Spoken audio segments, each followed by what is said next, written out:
નમસ્કાર વિદ્યાર્થી મિત્રો, ફરી એકવાર તમારું સ્વાગત છે અમારી આ યુટ્યુબ ચેનલમાં. તો મિત્રો, આજે આપણે આ વિડીયોમાં પ્રશ્ન બેંકનું સોલ્યુશન જોવાના છીએ.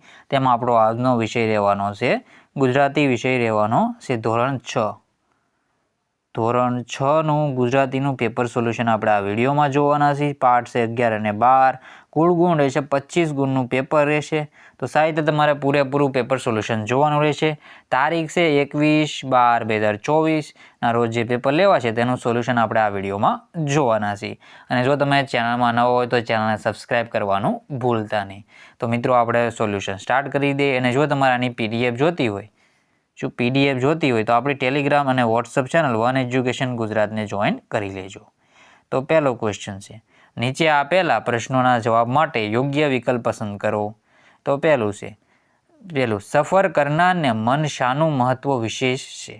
તો સફર કરનારને મન શાનું વિશેષ મહત્વ વિશેષ છે? તો આનંદનું. કેનું? આનંદનું જવાબ આવશે, આનંદનું. પછી છે, અભિમન્યુ માટે નીચેનામાંથી કયો શબ્દ સાચો નથી? તો અભિમન્યુ માટે ધૃષ્ટદ્યુમ્નનો ભાઈ. તો ધૃષ્ટદ્યુમ્નનો ભાઈ છે એ સાચો નથી. અર્જુન અને સુભદ્રાનો પુત્ર એ સાચું છે. શ્રી કૃષ્ણનો ભાણેજ છે એ સાચું છે. અને ઉત્તરાનો પતિ એ પણ સાચું છે. જ્યારે ધૃષ્ટદ્યુમ્નનો ભાઈ છે એ વિધાન ખોટું રહેશે. બીજકલા કોના પ્રકાશનો વિસ્તાર છે? તો બીજકલા આપણે જોઈએ તો ચંદ્રના, સૂર્યના, તારાના કે આભના. તો આભના છે કે મિત્રો ચંદ્રના, એ તમારે જવાબ દેવાનો રહેશે. આ બેમાંથી એક આવશે તો તમારે જવાબ દેવાનો રહેશે. અભિમન્યુના મૃત્યુના કારણે કોણ દુઃખ અને ક્રોધથી પાગલ થઈને ખેંચીને રડતું હતું? તો એમાં છે જો ભીમ છે. હોળીને ગતિ કોના થકી મળે છે? તો સઢ થકી મળે છે. જે હોળીમાં સઢ હોય છે, જે આપણે આવી રીતે આમાં હવા ભરાઈ રહે, આ હોળી હોય આવી રીતે એમાં હવા ભરાઈ રહી માટે અહીંથી આવી રીતે હવા ભરા આવતી હોય અને હવા ભરાઈ રહી એટલે આગળ ચાલતું આવી રીતે આ બાજુ ગતિ કરતું હોય છે. જે બાજુ પવન હોય એ બાજુ આપણે જોઈએ તો હવા ભરાતી હોય છે અને આગળ ગતિ કરતું હોય છે. પછી છે ખાલી જગ્યાઓ પૂરો. દરિયામાં ગમે ત્યારે ઝંઝાવાત થાય છે. ઝંઝાવાત એટલે તુફાન સાથેનું જે હોય ઝંઝાવાત થાય છે. પછી છે દક્ષિણના યુદ્ધમાંથી સામેથી પાછા ફરતા અર્જુને પદ્મને વિખરાતું જોયું. પછી છે નદી મંદ મંદ હસતી દોડે છે. નદી છે મંદ હસતી દોડે છે. મારા પદમાં પ્રવેશ પછી જો તેને પાખડીઓ બીડાઈ જાય તો પાંડવો એક મહારથી ગુમાવશે. તો શું આવશે? મહારથી. મારા પદમાં પ્રવેશ પછી જો તેની પાખડીઓ બીડાઈ જાય તો પાંડવો એક મહારથી ગુમાવશે. શ્રીકૃષ્ણ શિબિરના દ્વારમાં શાંત નિશ્ચલ ઊભા હતા. શબ્દ શું માટે એક શબ્દ લખવાનો છે. સાહિત્ય આપણે જોઈ લઈએ. થાંભલા જેવું ઊંચું છણતર, તો એને કહેવાય છે મિનારો. શું કહેવાય છે ને? મિનારો કહેવાય છે. આવી રીતે કંઈક હોય છે, થાંભલો એની જગ્યાએ મિનાર હોય છે, આવી રીતે મિનાર જેવા હોય છે. પછી છે સાડલાનો લટકતો શેડો, તો એને પાલવ કહેવાય છે. શું? પાલવ. કમળના આકારમાં ગોઠવાયેલું સજ્જ સૈન્ય, તો પદ્મવ્યૂહ. પવન સાથે પડતા વરસાદનો સુસવાટ, તો ઝંઝા. લશ્કરી સૈનિકોને રોકવા માટેની જગ્યા, તો એને શિબિર કહેવાય છે. શું કહેવાય છે ને? શિબિરની જોડણી પણ તમારે યાદ રાખવાની રહેશે. શું કહેવાય છે? શિબિર. પછી છે નીચે આપેલા સમાનાર્થી શબ્દ લખો. તો એમાં આંખ, તો નેત્ર, નયન, આખ્ય,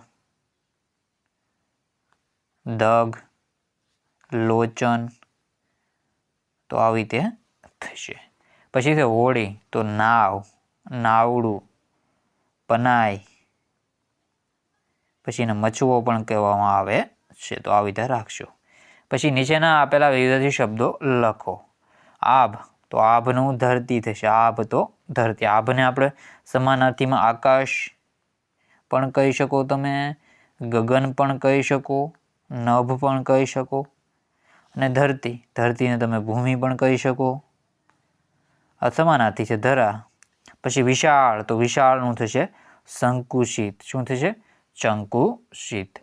પછી છે આગળના ક્વેશ્ચન. નીચેના પ્રશ્નોમાંથી એક બે શબ્દો વાક્યોમાં ઉત્તર આપો.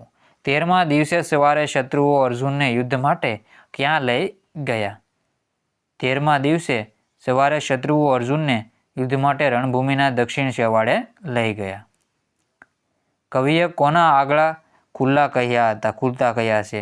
તો કવિએ આભના આગળા ખુલતા કહ્યા છે. તો આવી રીતે તમારે જવાબ દેવો.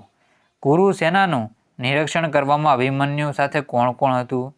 તો કુરુ સેનાનું નિરીક્ષણ કરવામાં અભિમન્યુ સાથે યુધિષ્ઠિર, ભીમ, સાત્યકી, ધૃષ્ટદ્યુમ્ન અને દ્રૌપદી હતા. અપરાજય પાઠના લેખકનું નામ ધ્રુવ ભટ્ટ છે. શું છે? ધ્રુવ ભટ્ટ છે એ અપરાજય પાઠના લેખકનું નામ છે. પછી છે આગળનો ક્વેશ્ચન, દિશા દર્શન માટે શું છે? દિશા દર્શન માટે એણે કોનું નિશાન તાક્યું છે? તો દિશા દર્શન માટે એણે ધ્રુવનું નિશાન તાક્યું છે. તો સાહિત્ય 5 ક્વેશ્ચન જોઈ લો. IMP ક્વેશ્ચન છે, જોઈ લો. 4 લખવાના છે. 13મા દિવસે સવારે શત્રુઓ અર્જુનને યુદ્ધ માટે ક્યાં લઈ ગયા હતા? રણભૂમિના છેવાડે દક્ષિણ ભાગે. પછી છે નીચેના પ્રશ્નનો ઉત્તર કોઈ પણ એક લખવાનો છે, ઉત્તર આપવાના છે. સારથીની પીઠ થાબડતા અભિમન્યુએ શું કહ્યું? તેમાં જોઈ તો અભિમન્યુએ સારથીની પીઠ થાબડતા કહ્યું, સુમિત્ર, કદાચ સાંજે હું મારી મોટી માને શરણે વંદન કરવા પાછો ન ફરું, પરંતુ હવે એ વિચારવાનો સમય નથી. હું અર્જુન અને સુભદ્રાનો પુત્ર છું, શ્રી કૃષ્ણનો ભાણેજ અને ઉત્તરાનો પતિ છું. ભય પામવાનું શીખ્યો જ નથી. રથને સીધો જ પદ્મની વચ્ચોવચ દોડાવી જા. એક જ રથ વડે હું પદ્મના 8 ભાગ ન કરી નાખું તો હું સુભદ્રાના પેટે જન્મ્યો ન હતો તેમ માનજે. તો આવી રીતે અર્જુનનો પુત્ર અભિમન્યુ કહે છે. પછી છે બીજા નંબરનું, અભિમન્યુએ ને ગુમાવ્યાની અસર યુધિષ્ઠિર અને ભીમ આપણે જોઈએ તો ભીમ અને કૂદવા આપણે કેની પર શી પડી ભીમ ઉપર એમ. તો અભિમન્યુ ગુમાવવાની ઘેરી અસર યુધિષ્ઠિર અને ભીમના હાડકા પર થઈ. યુધિષ્ઠિર અર્જુનને જોઈને મોટા અવાજે રડી પડ્યા અને જાણે પોતે જ એને હત્યારા હોય એવું અર્જુનને કહ્યું. પોતે આગળ કશું બોલી શક્યા નહીં.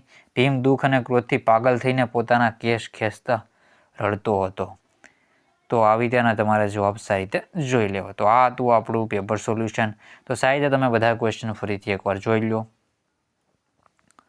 અને જો તમે ચેનલમાં નવા હોય તો ચેનલને સબસ્ક્રાઈબ કરવાનું ભૂલતા નહીં.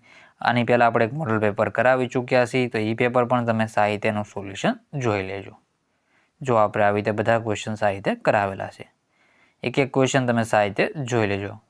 અમુક કંઈક ભૂલ હોય તો એ પણ તમે સુધારીને કોમેન્ટ કરી દેજો. તો મિત્રો આ વિડીયોને એન્ડ કરીએ છીએ. જય હિન્દ, જય ભારત.